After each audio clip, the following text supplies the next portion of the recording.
Méditation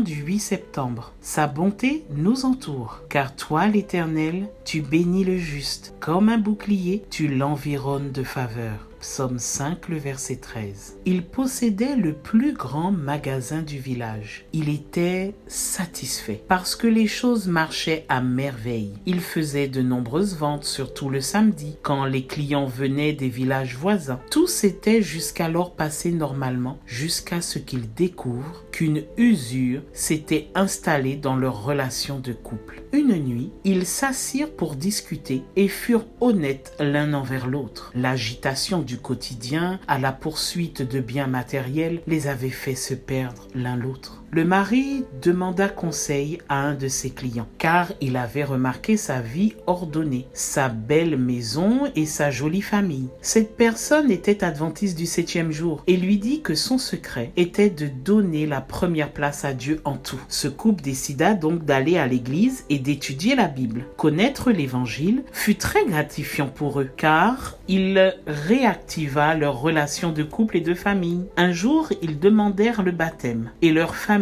la plus proche s'assit avec eux pour évaluer cette décision, ses coûts et ses implications. Tout leur plut à part l'observance du sabbat. Ils ne pouvaient pas fermer leur entreprise le jour où les ventes étaient les plus importantes. Ils se rendaient à l'église, participaient à ses programmes, s'y sentaient à l'aise, mais ne parvenaient pas à garder le sabbat. Leurs mentors les mirent au défi de faire une expérience avec Dieu. Ils leur dirent d'essayer un samedi, d'éprouver la grâce divine. Cela leur parut sage. Aussi firent-ils le nécessaire pour fermer le samedi suivant. Le vendredi soir, ils allèrent dormir chez leurs amis. Puis ils allèrent le lendemain à l'église et déjeunèrent ensemble à midi. Dans l'après-midi, ils assistèrent à la réunion de la jeunesse et après avoir clôturé le sabbat, ils rentrèrent chez eux. Ils avaient observé leur premier sabbat. Juste au moment où ils allaient dormir, on frappa à la porte de leur maison. C'était une délégation qui venait d'un village voisin, voulant célébrer l'anniversaire de la fondation du village. La municipalité avait besoin de beaucoup de leurs articles pour les fêtes. On leur fit savoir qu'ils étaient venus plusieurs fois dans la journée, mais que l'entrepôt était fermé. Comme il n'y avait pas d'autre endroit où acheter, ils avaient décidé d'attendre la nuit. Cette nuit-là, ils firent une vente 3 fois plus grande